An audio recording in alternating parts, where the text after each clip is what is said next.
guys, and welcome back to another video here on my channel. Today I wanted to make a video on how to start your health and fitness journey. So a fitness journey it's not the easiest thing to do. I can tell you from experience, I've been starting my fitness journey 5 years. I've been on my fitness journey for 5 years and I'm still not done. It's definitely a progress, and you just got to be patient with the whole journey and just enjoy the whole journey as a whole. So if you guys are interested to hear what I have to say on my top tips on how to start your health and fitness journey, then please keep on watching.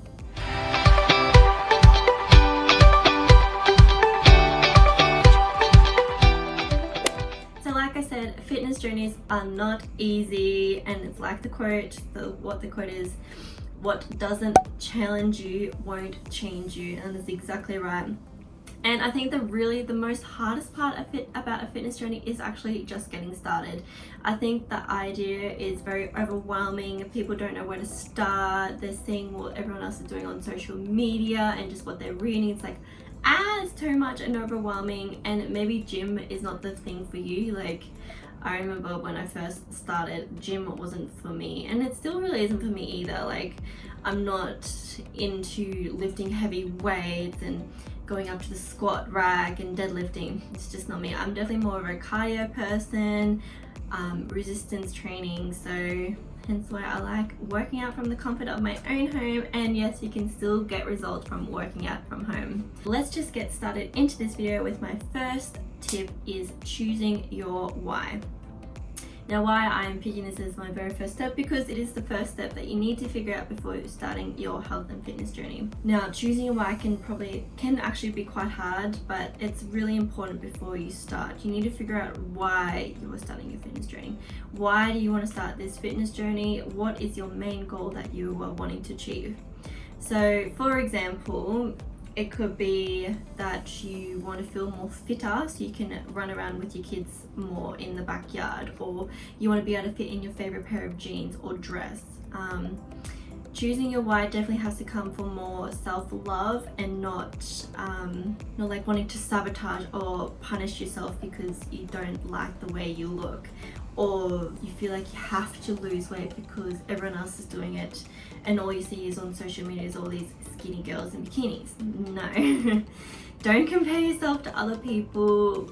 Sit down and figure out why you really want to do this journey. Do you want to lose weight? Do you want to gain muscle? Do you want to feel a certain way? Okay, definitely write it down on a piece of paper, stick it on your wall, stick it on your fridge so you can see it every day, and remind yourself why you're doing this, because you're going to have to keep referring to that piece of paper because it's going to get tough, and you need to remind yourself, why are you doing this? And also, a good point to make here is when you're figuring out your why, figuring out your goal, make sure it's your own.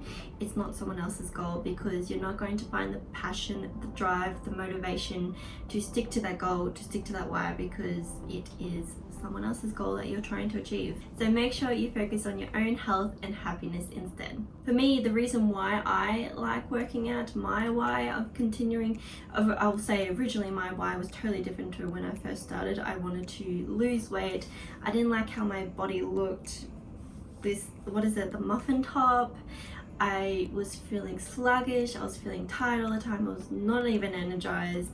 And my housemates were going to the gym. I'm like, some reason that intrigued my interest. My housemates were going, so I'm like, I want to see what this gym is all about. So I went to the gym. I had no idea what I was doing. They went off to the weight section and I stuck to the treadmill because I'm like, I know how to use a treadmill. And I just walked and walked and walked on all the time, every time we went to the gym. And that's when I got a personal trainer, because I wanted to learn how to use the rest of the equipment, and it just went from there. So now my why is not so much wanting to lose weight, because I am pretty much happy with how I look. There are certain things that I'm still working on. I do want more muscle growth and have more muscle definition. But my main reason, my main goal, my main why is because I just like how exercise and eating healthy makes me feel. I feel more energized, I feel more happy in myself, and I feel more accomplished. So that is my why, that is my goal, that's what's keeping me going, that's what keeps me wanting to work out almost every single day and eating healthy.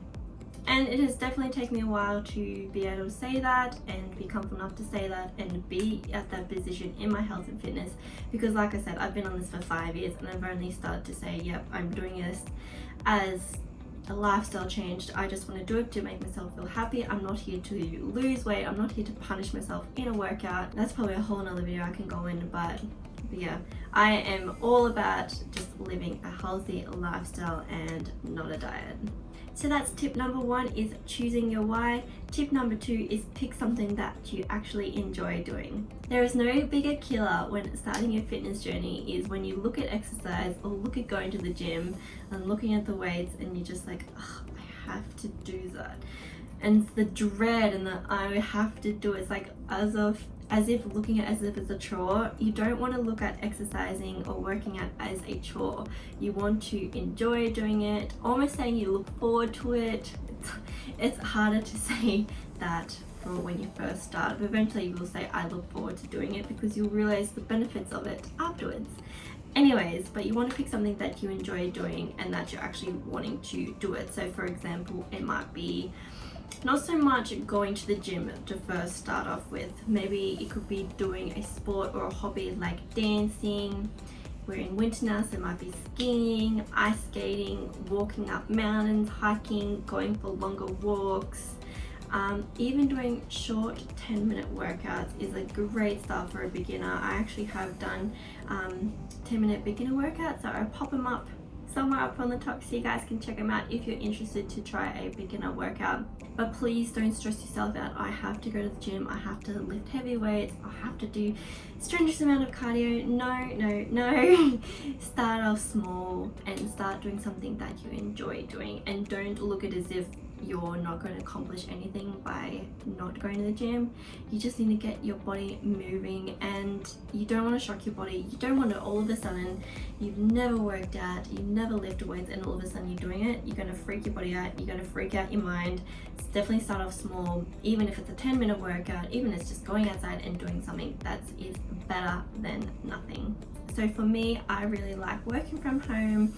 I like doing supersets, I like doing high intensity interval training, and I like doing workouts that are not just boring lunges or boring squats. I like to improvise, make it more fun, make it more challenging. So for example, with the lunges, it could be a plyo lunge, so jumping lunges, squats, jumping squats, or even a squat with dumbbells and then doing a shoulder press. Just more combination exercises. It just, I don't know, it just makes it more fun for me. And that's my style of training. If you haven't paid for a personal trainer or a nutritionist, you're doing this on yourself, good on you, well done. But I highly recommend actually going to see a personal trainer or a nutritionist just to help you and motivate you on your fitness journey as well. They are the experts here, they know what they're doing, and they know how to help you and to help you achieve your goals. But if you can't afford a personal trainer or a nutritionist, Google is your next best friend, or even me. I'm here to help you as well. I'll try and help you the best I can, virtually talking to you through the screen. But there's free workouts. I provide free workouts as well. And with your food, you can even get like inspiration from Google, Pinterest, or even Instagram. Start off with that. Don't cut yourself. Not eating carbs, not eating sugar. Just start eating a bit more healthier. Start adding more protein. Start adding more veggies into your diet. Protein, like such as eggs and chicken, they're probably the best to start off with. And just experiment, you know, with the chicken. Add like seasoning, add some sauces. Just watch the sugar intake on the sauces and start slowly going into that. And then maybe once you figure out what you're doing, or you maybe even starting to get a little lost, that's when I really recommend seeing a nutritionist, getting a meal plan done, because they know, they're the experts of food. Start cutting out one thing that you're having every single day, whether it be chocolate, whether it be a soft drink, and slowly substituting that for something else. So with the soft drink, it could be sparkling cordial or Diet Coke even, you know, something like has less sugar in it. I can't even think of the word. I'm gonna be annoyed when I edit this video. With the chocolate, instead of eating a whole block of chocolate, just get those snack pack blocks, the snack pack bars you can eat, and also try not buy it, because if you don't have it in the house, then you're not going to be as tempted as much to eat it. And pretty much here, don't stress about the calories, don't stress about the macros, that's just going to confuse you. Just eat what makes you feel good, and just start eating more vegetables and chicken is probably the best tip I can give you here at this point in time when you are starting. Then you can get a bit more experimental and up a more level once you've figured out what you're doing in your exercise and slowly into your food. Hopefully that makes sense. So overall, pretty much at the end of the day, make sure you do something that you enjoy doing and it matches to the goal that you are trying to achieve.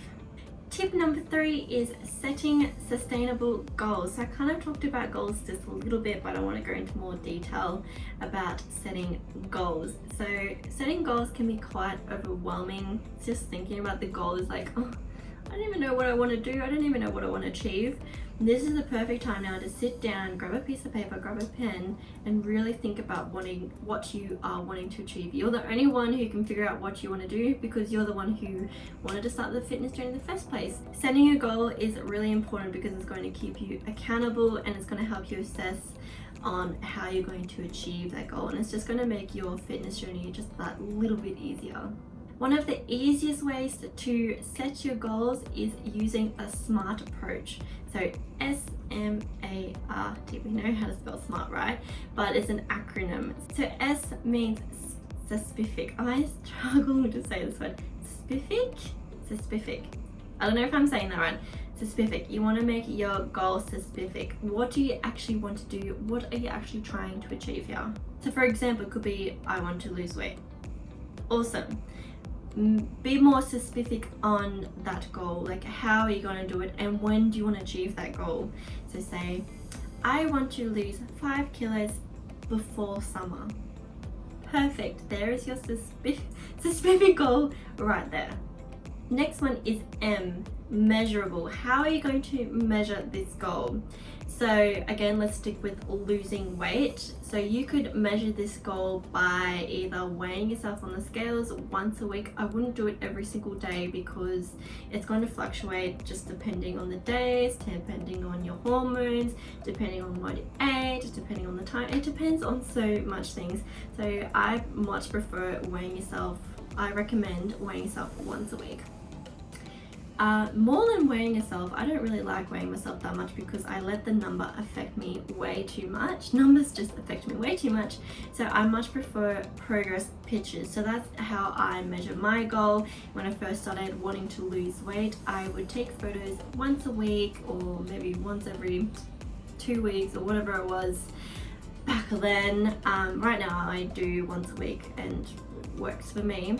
But that is how I measure my goal, and it's the best way to see progress because you're visually seeing changes in your body, where instead of looking at the scales, the weight, the number won't actually motivate you and won't positively tell you how you are going on your goal, because at start off it might decrease in the numbers, which is so exciting, but it will really upset you if you're not seeing that number move, or if you see it going up and down, because it will, because it depends on so many things that is happening in your life.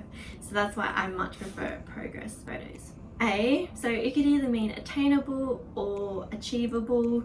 So pretty much, is your goal achievable? Can you actually do this goal? So some people say like, I want to lose 20 kilos in a month. That is not exactly achievable because it's really hard to lose weight. So you want to make your goal as achievable as possible. So that's why I said in my example, I want to lose 5 kilos before summer hits. So we literally only hit winter now. So I've got 6 months before summer hits. So before December, to be able to lose 5 kilos. That is way more achievable than trying to lose 20 kilos in a month. Next one is R, is it relevant? Is your goal relevant to what you're trying to achieve? So you don't want to make a goal that is not important to you, or it's perceived by someone else, or someone else's opinion, or someone else is pressuring you and it's not motivating enough for you. Like, this might be a really bad example, but someone tells you, oh, you're fat, you should lose weight. That is terrible, and I hope someone in your life is not telling you that, because you don't have to lose weight. No one is telling you have to lose weight unless your doctor is telling you to, because it's risking your health, okay? So make sure your goal is relevant to you. If you want to lose weight, make sure that is because you want to lose weight. You want to gain muscle, it's because you want to gain muscle, because you want to be able to lift heavy boxes at work. That was a goal once for me. I was so sick of not being able to lift the boxes at work. I'm like, I don't want to have to keep relying on the guys at work to be able to lift the boxes for me. I want to be able to do it for myself, and that's what I told my trainer. I want to feel stronger. I want to be able to lift those boxes myself, and now I can. So yeah, definitely figure out what your goal is and make sure it's relevant to you and your lifestyle at this time being. And the last one, T, is for time. Pick a time and when you want to achieve this goal, and this is probably the most important one of the SMART acronym goal, because if you don't have a deadline, if you don't have a time on when you're going to achieve this goal, you're easily going to fall off the bandwagon. But if you have a time, you have a deadline, you're going to feel more motivated, you're going to feel more accountable to wanting to achieve this goal. So for example, when I first started with S, was specific that I want to lose 5 kilos before summer, and so my deadline would be the 1st of December to achieve that goal of mine. So other SMART goals examples could be preparing your lunch and dinners every Sunday night. Another example is you may want to be able to squat 50 kilos before a bodylifting competition or before a competition, or you want to be able to swim 10 laps in 2 minutes. Is that a doable? I don't know, I'm not a swimmer. That's an example. Or you have like a bikini body competition, or you have a wedding, or you have a big event coming. That's a good time-based deadline there if you have an event coming. Yeah, so I hope that it helps explain more with those kind of examples. By having a goal, it's going to keep you accountable, it's going to keep you motivated, and you're more likely to achieve that goal that you originally had at the start when you said you're going to start your fitness journey. Without having a goal, you're just going to feel more lost and not be able to track on how you're progressing. How are you going to know that you're losing weight without measuring how you're progressing, you know? Another good point to you is when setting your goals, make sure it's that you include short, mid and long-term goals. You don't want to just have the big major long-term goal here, which could be, for example, I want to lose 10 kilos, but you need to have those stepping stones on how you're going to achieve that big milestone here. So for example, if you are wanting to lose 10 kilos by the end of before summer, what are the small stepping stones that you're going to achieve it? It could be first, stop drinking Coke. Then it could be exercising 3 times a day, to meal prepping my foods every Sunday. So you know, you want those small stepping stones, so you have something small to set your eyes on to achieve that before you hit the next one, Otherwise it's going to be too overwhelming if you focus on the big picture, because it seems so big, it seems so hard to achieve, and you're going to want to give up, and then you're going to start from the bottom again. Tip number 4 is scheduling in your workouts. If you don't schedule in your workouts, you're more than likely you're not going to do your workout. You know, you want to start getting your workout routine into a schedule. Into a routine. It's like brushing your teeth. You're in a routine that you brush your teeth twice a day, hopefully. Before you eat dinner or after dinner, however you do it, whatever your routine is, you do that every single day. So you want to schedule in your workout routine like you're brushing your teeth. I hope that I'm probably explaining that really bad. So even if you look at a calendar, you mark it in. Even for example, I have my whiteboard up here. I write Monday to Sunday. I schedule in my workouts. When I find that's best, because I'm working from home at the moment, that once I finish work, I put my workout gear on, and I do my workout straight away. Otherwise, if I finish work, or even if I'm working in the office, I come home, I sit on the bed or sit on the couch, and then I just don't want to move, and then I'm not motivated, and I just don't want to do it. Whereas if I finish work, even when I used to go to the gym, I'd finish work, I'd go straight to the gym, do my workout, and then I go home and relax, you know. So schedule in. It might be you're going to do your workout right after work, or you're going to do your workout right before work, right when you wake up. Figure out what your schedule is, even write it out from the time you wake up to the time you finish, and figure out where the best time is to fit it in your lifestyle. especially for busy moms or dads, or you just have a really crazy busy work schedule. It's definitely important to sit down, look at your calendar and figure out where you can fit your workout routine in. For me, it just works for me to do it right after work. I'm definitely not a morning person. I used to try and force myself to do morning workouts to get over in the way and done with, but in the end, it just didn't work for me and I kept putting it off. So I like doing my workouts in the afternoon, and yeah, I just enjoy it that way. For other people, they like to make a priority and do it first thing in the morning, so it's over and done with, done and dusted, and they don't have to worry about it for the rest of the day. So you do whatever works best for you and your lifestyle. Tip number 5, make it convenient and always prepare ahead. So with your goals, say for example that you gonna go to the gym right after work, and if you miss your alarm, or you're just more of a rushy, busy kind of person in the mornings, and you might forget your gym gear and you're like, oh well, now I can't go to the gym, or you say, okay, don't worry about it, I'll go home, pick up my gym gear. But if you're like me, by the time I get home and I chill out and sit down, I'm not in the mood to work out. So you want to make sure you prepare yourself by, for example, even packing your gym clothes in your bag the night before you go to work. Prepare your lunch, meal prep on the Sunday, so you have your lunches and you have your dinners, because when you finish work, you're not in the mood to cook, but you already have your dinner already planned, you have your lunch prepared. Just make it more convenient and easy for yourself to achieve your goals. Even on Sundays, a meal prep, I go shopping. If I don't go food shopping and shop for the week, I am not going to eat the meals that I planned for the week. I'm just gonna be like, I can't be bothered meal prepping, I can't be bothered going to the shops in the middle of the week, so I just do whatever's that convenient, and normally it tends to be eating junk food or takeaway. So overall, what I'm trying to say here is think about what your day is going to be like for tomorrow and plan and prepare ahead. Pack your gym gear, pack your lunch, and you are good to go. Just smash out the goal for the day. I can't remember what tip I'm up to, but I think I'm up to number 6, which is my last tip, is be patient with your progress. You're not going to see results in one day or in a week. It takes time. It's not easy, because if it was easy, everyone will be doing it. Enjoy the process and be patient, okay? You are doing better than that you did yesterday. You're doing better than what other people who are just still sitting on the couch, okay? Remember that. Enjoy the process. And also, don't compare yourself to other people.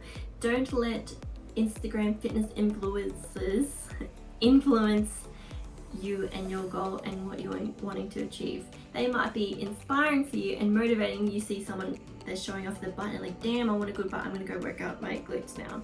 Use that instead of comparing, like, oh damn, she looks good and I look terrible. No, don't compare yourself to others, and remember, this is a healthy lifestyle, not a diet, okay? Bad diets don't work, and I could sit here and talk ages and ages about bad diets, but I'm not. This is not what this video is about. Bad diets are short-term solutions and not long-term, okay? They work for a little bit, but they're not going to achieve your goals long-term. I'm telling you now. So pretty much enjoy the process. It's a healthy lifestyle change. You want to enjoy it. You don't want to restrict yourself. You don't restrict yourself from sugar and carbs. You're allowed to eat chocolate. You're allowed to eat pasta, okay? I do that pretty much every single day, and I'm still losing weight, and I'm still seeing results, and I'm still achieving my goals. Be the better person than yesterday, and I've said it again, I'm going to say it now, this is a healthy lifestyle. You are doing it to make a healthy change in your life, to feel better inside and out. So I hope you guys enjoyed today's video and you learned something or two. Hopefully this inspired you to start your fitness journey, and these tips are definitely useful to help you figure out where to go, where to start. And don't forget, I'm always here to answer your questions. You can leave your comments down below or DM me on Instagram. Yes, and let me know if you liked this video by giving a thumbs up, and subscribe to my YouTube channel, because I post new videos every Wednesday about health and fitness and how to achieve your goals, how to start your fitness journey, and even 10-minute to 15-minute, even 30-minute workouts that you can do in the comfort of your own home. And enjoy it. Enjoy your fitness journey. It's gonna be so much fun. It's gonna be hard, but it's totally worth it, and you're gonna feel so much better from doing it.